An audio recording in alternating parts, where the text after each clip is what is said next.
শোনো, তুমি বৃন্দাবনে যাবে আর গিয়ে আমার কথা বলবে, আমার দুঃখিনী মাতা পিতাকে সান্ত্বনা দেবে, আর ব্রজগোপীদের আমার কথা বলে একটু একটু প্রাণটাকে ধরে রাখবে। এবার আরেকটি কথা শুনুন, যদি বলেন প্রেমের কথা, ভালোবাসার কথা, তো কেউ যদি কাউকে প্রেম করে, সে যদি চলে যায়, তাহলে তাকে ছেড়ে বাঁচতে পারবে? মহারাজ দশরথ রামচন্দ্র যেদিন চলে গেছিলেন, হা রাম বলে কাঁদতে কাঁদতে তার মৃত্যু হয়ে গেছিল তো। কিন্তু বৃন্দাবন ছেড়ে যে গোপাল চলে গেছে, মা বাবারও মৃত্যু হচ্ছে না, আর ব্রজগোপীদেরও মৃত্যু হচ্ছে। তারা কি কম ভালোবেসেছে? যদি মহারাজ দশরথের মৃত্যু হয়, তাহলে নন্দ মহারাজ বেঁচে কি করে আছে বলুন? ব্রজগোপীরা কি করে বেঁচে আছে বলুন? এবারে কাণ্ডটা দেখুন, তাহলে এরা কি কম ভালোবেসেছে? বেঁচে থাকাটা বরং কষ্টের, মরে যাওয়াটা বরং সহজ।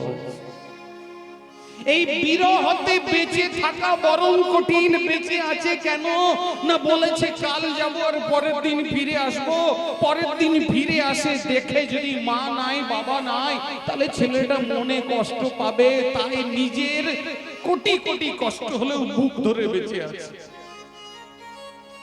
গোপালেরও পাছে কষ্ট হয়, গোপাল এসে দেখবে মা নাই বাবা নাই, সেই কষ্টটাতেও তারা জীবনটা ধরে রেখেছে, নইলে কবেই জীবন বিসর্জন করে দিত।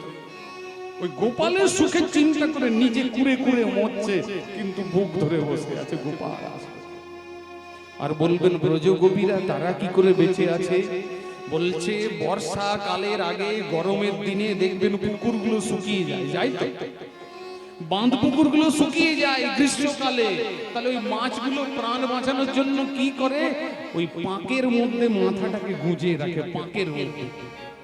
কেন না, বর্ষাকালে যখন বর্ষা আসবে, ওই পাঁকের থেকে আবার বাইরে আসবো, নিজের প্রাণ নিয়ে আবার জলে ঘুরে বেড়াবো।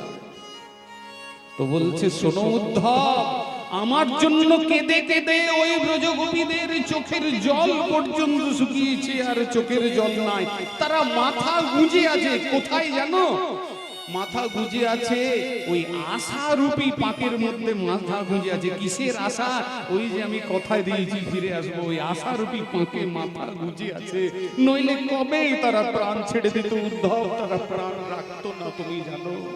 তুমি কহিও আমারও কথা, আমার কথা গিয়ে বলবে আর তাদের প্রাণকে ধরবে। উদ্ধব, উপায় না। এই বলে ভগবান কেঁদে কেঁদে গড়াগড়ি দিচ্ছেন। ভাবুন অবস্থা, তরা সইছে না ভগবানের। কি করলেন? নিজের কাপড় পরিয়ে দিলেন উদ্ধব, নিজের বস্ত্রটি উদ্ধবকে পরালেন, নিজের গলার মালা উদ্ধবের গলায় দিলেন, সোনার রথ নিজে পরিষ্কার করে দিচ্ছেন। বলছেন আর থেকো না, তুমি তাড়াতাড়ি বৃন্দাবনে যাও।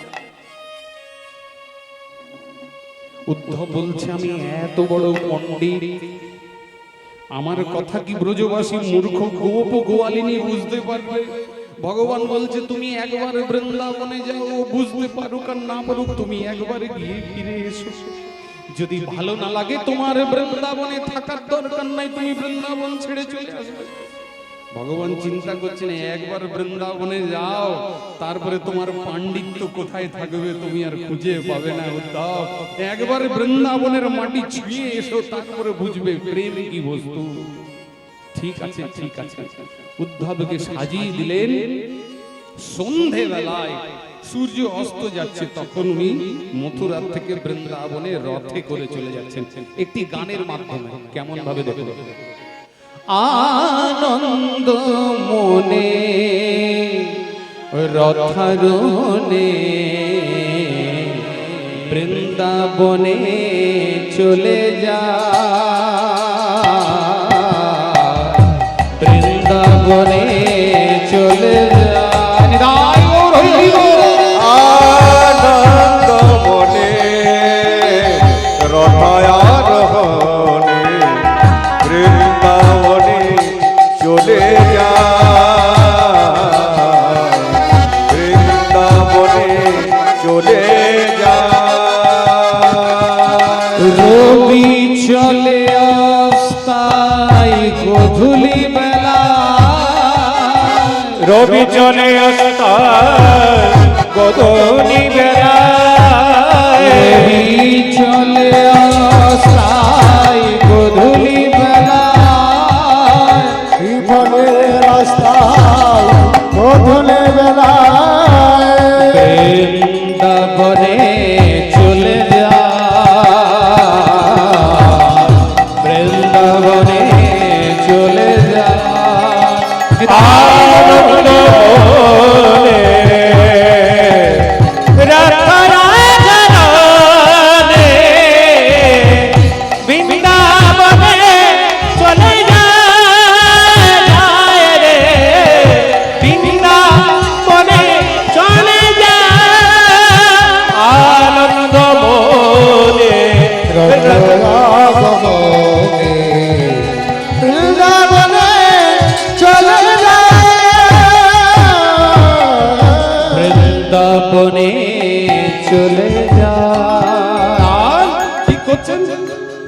কৃষ্ণ আদেশে তাহার বেশে, কৃষ্ণ নাম মুখে চলে মা সুখে, চলে যায়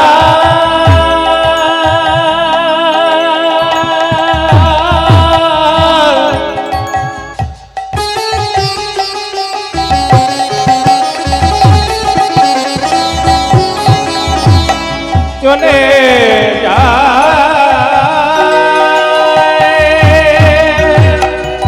ওই নয়ন ধাম বৃন্দাবনে চলে যায় রে, আনন্দ মনে চলে যায়, চলে যায়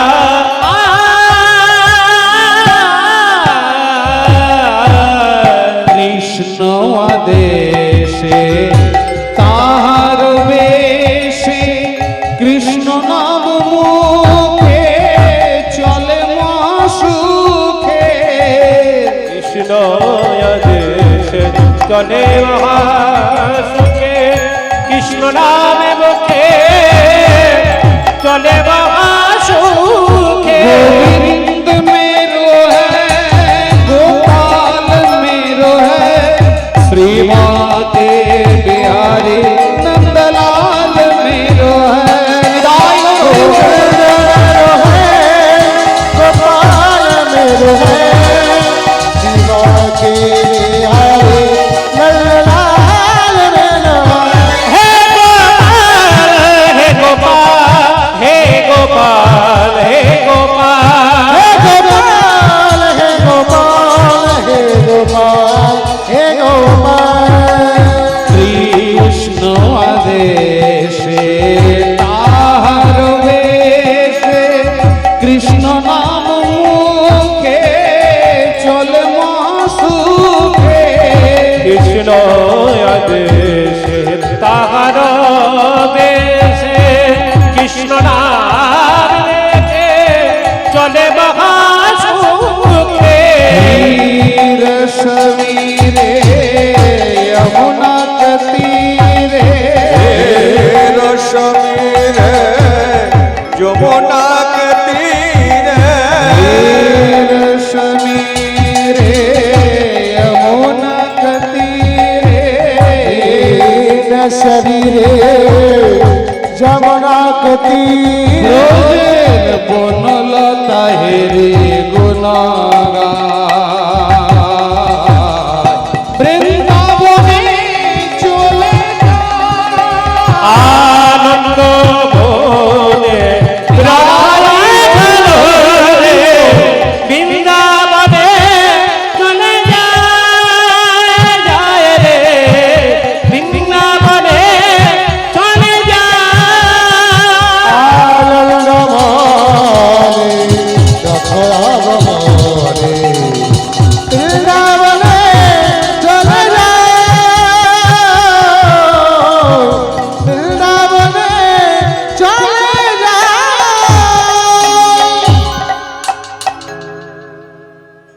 এবারে একটা জিনিস আরো ধ্যান দিয়ে শুনুন, প্রত্যেক ধামের একটা করে করে মহিমা আছে। যদি হরিদ্বারে যান সেখানে কিসের মহিমা আছে? গঙ্গা জলের মহিমা আছে। হরিদ্বার গেলে ভক্তরা সেখান থেকে কি নিয়ে আসে? গঙ্গার জল। কাশী থেকে গঙ্গা জল নিয়ে আসার কিন্তু নিয়ম নাই, মাথায় রাখবেন। আপনারা যদি কাশী যান, কাশী থেকে গঙ্গার জল কিন্তু কোনোদিন নিয়ে আসবেন না। দুটোই গঙ্গার তটে তীর্থক্ষেত্র, কিন্তু তীর্থের মহিমা অনুসারে কাশী থেকে গঙ্গা জল নিয়ে আসার অধিকার নাই। কিন্তু হরিদ্বার যখন যাবেন সেখান থেকে গঙ্গার জল নিয়ে আসবেন।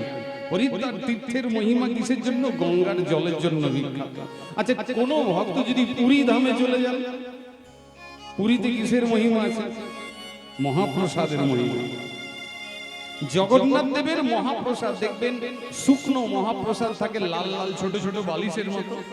যে ভক্ত যাচ্ছে সেখান থেকে ওই শুকনো মহাপ্রসাদ নিয়ে আসে।